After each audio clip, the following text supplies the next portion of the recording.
Halo semuanya, pernah nggak sih kalian kepikiran gimana ya caranya milih pasangan yang benar-benar tepat?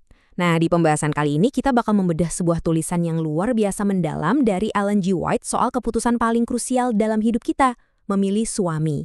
Jujur aja, panduan klasik ini nawarin pendekatan yang super sistematis dan rasional, sesuatu yang sering banget dilupain di era kencan modern yang serba swipe kanan dan instan saat ini. Di tengah budaya kita yang serba cepat, teks ini justru bawa prinsip-prinsip yang tajam, mengejutkan tapi relatable banget. Yuk kita selami bareng-bareng. Siapa calon suamimu? Kedengarannya simpel banget kan?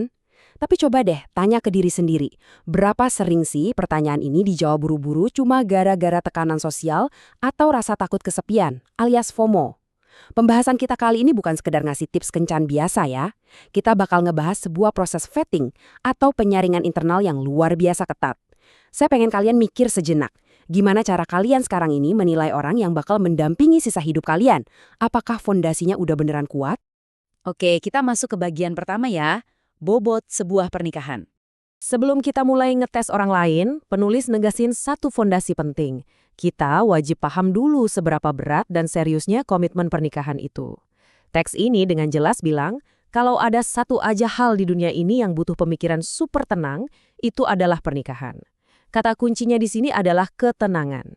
Coba bandingin sama film romantis atau budaya pop zaman sekarang. Cinta sering digambarin sebagai sesuatu yang meledak-ledak, penuh drama, dan murni digerakkan emosi. Tapi Ellen G. White justru berargumen sebaliknya. Pernikahan itu harus didekati dengan kepala dingin. Kenapa? Karena emosi itu sering banget membutakan logika kita. Ketenangan adalah jangkar yang nahan kita biar nggak bikin komitmen seumur hidup cuma gara-gara baper sesaat. Buat ngasih gambaran seberapa seriusnya kita harus nanggepin bobot dari keputusan ini, sumber kita ngasih satu metrik yang lumayan mind-blowing. Angka 4. Penulis ngasih perbandingan yang sangat praktis, kalau kamu biasanya berdoa 2 kali sehari, nah pas lagi mempertimbangkan buat nikah, kamu disarankan buat berdoa 4 kali sehari. Lipat gandain fokus kamu, lipat gandain kehati-hatian kamu.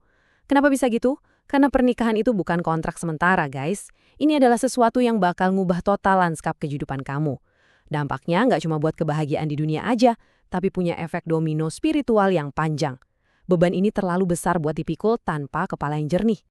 Lanjut ke bagian 2, uji karakter sang pria. Waktunya kita ngecek green flags dan red flags. Setelah kita sadar betapa beratnya komitmen nikah, disinilah teksnya berubah dari sekedar filosofi jadi ujian praktis. Ujian pertama itu ngevaluasi fondasi kasih sayangnya. Pertanyaannya, cintanya ini beneran mulia dan tinggi derajatnya, atau jangan-jangan cuma dorongan emosi doang? Kita ditantang buat gali lebih dalam dari sekedar kata-kata manis atau ketertarikan fisik. Cinta yang mulia itu kelihatan di keseharian lewat keputusan sadar buat saling menghargai dan bertahan pas lagi susah.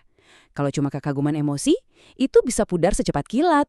Memahami bedanya ini tuh krusial banget. Coba bayangin pohon beringin yang akarnya nancep dalam banget ke tanah, terus bandingin sama bunga rapuh yang gampang ketiup angin.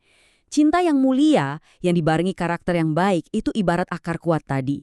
Dia bakal ngasih kedamaian dan kegembiraan yang stabil dan bisa diandalkan. Sebaliknya, cinta yang cuma modal emosi itu kayak bunga rapuh. Dia nggak punya kekuatan buat bertahan pas hubungan kalian dihantam badai masalah, dan ujung-ujungnya nggak akan bisa jamin kebahagiaan jangka panjang. Nah, terus kita sampai di pertanyaan yang relevan banget sama zaman now, tentang otonomi diri. Apakah kamu bakal dibolehin mempertahankan kepribadian kamu, atau semuanya harus tunduk di bawah kendali dia? Keren banget ya, teks klasik ini udah nyinggung apa yang sekarang kita sebut sebagai toxic relationship atau perilaku manipulatif. Intinya gini, pernikahan yang sehat itu nggak pernah nuntut kamu buat menghapus identitas asli kamu. Kalau kamu ngerasa harus ngecilin diri, diem aja pas punya pendapat, atau selalu ngalah biar dia nggak marah, well, itu peringatan keras. Identitas dan otonomi kamu itu harga mati. Buat nutup uji karakter internal ini, teksnya ngebahas soal kemurnian motif. Apakah tubuh, jiwa, pikiran, dan niat pria ini dipelihara dalam keadaan suci? Apakah keimanannya benar-benar jadi prioritas utama? Ini penting banget loh, mengabaikan motif dasar seseorang itu jalan pintas menuju penderitaan. Bayangin aja ngabisin sisa hidup sama orang yang kompas moralnya gampang goyang. Tiap ada krisis, pernikahan kalian bakal langsung terancam. Memastikan dia punya niat yang tulus dan rasa takut akan Tuhan, itu langkah mutlak buat ngelindungin diri kamu dari pengkhianatan emosional di masa depan. Sekarang kita masuk ke bagian 3. Ini favorit saya, tolok ukur menghargai ibu. Ini dia ujian perilaku eksternal yang paling praktis dan benar-benar ngebuka mata. Coba deh perhatiin gimana interaksi dia sama ibunya. Kenapa ibu? Karena ini cerminan paling murni tentang gimana dia memperlakukan seorang wanita. Langkah pertama, amati. Dia sadar nggak sih sama kewajibannya ke ibunya? Kedua, perhatiin. Dia beneran peduli nggak sama kebahagiaan ibunya lewat tindakan nyata? Dari dua hal ini aja kita udah bisa bikin prediksi yang akurat. Logikanya, laki-laki yang nggak respek sama ibunya hampir pasti nggak bakal ngasih penghargaan dan kebaikan ke istrinya nanti. Dinamika yang kamu lihat hari ini adalah spoiler buat masa depan kamu. Dari situ, hasilnya bakal ngerucut kedua kemungkinan. Bakal jadi suami kayak apa sih dia nanti? Kalau ke ibunya aja dia penuh kasih dan pengertian, kemungkinan besar dia bakal jadi suami yang sabar dan bisa memaklumi kesalahan kamu dengan lembut.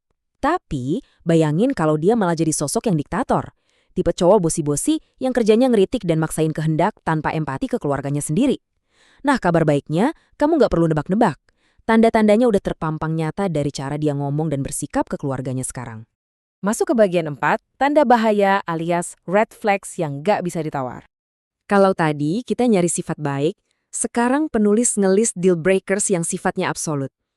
Ini ciri-ciri pria yang harus dihindari sejauh mungkin. Daftarnya tegas banget.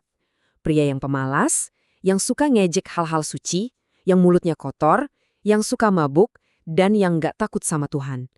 Yang bikin menarik di sini, penulis sama sekali nggak ngasih ruang buat pemikiran, cintaku pasti bisa ngerubah dia. Nggak ada ceritanya gitu.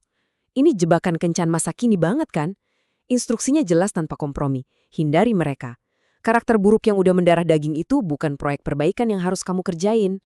Jadi, kenapa sih pendekatan yang super hati-hati ini ditekankan banget? Karena realitasnya banyak pernikahan yang nabrak tembok. Teks ini nyorotin gimana orang-orang sering maju secara membabi buta, keras kepala, ngesampingin urusan agama, dan cuma disetir sama perasaan sesaat. Itu ibaratnya kamu lagi lari sprint ke arah jurang dengan mata tertutup, rapat, cuma gara-gara didorong emosi. Mereka buru-buru, seakan takut kalau pakai logika dikit aja, rencana mereka batal. Ini jelas kebalikan dari pendekatan tenang dan penuh doa yang kita bahas tadi, dan jujur aja sering berakhir dengan penyesalan seumur hidup. Dan sampailah kita di bagian 5, berani mengambil keputusan. Pada akhirnya gini ya, ngumpulin semua info dan ngelakuin tes karakter itu satu hal, tapi punya nyali buat beneran take action, itu level yang beda lagi. Kita tutup pembahasan ini dengan satu pesan kuat dari penulis, semoga kalian dikasih keberanian. Keberanian buat apa? Buat putar balik dan ninggalin pasangan semenyenangkan apapun dia, kalau ternyata karakter aslinya nggak mencerminkan kasih dan rasa takut akan Tuhan. Punya standar tinggi itu percuma banget kalau kamu nggak berani walk away saat standar itu dilanggar.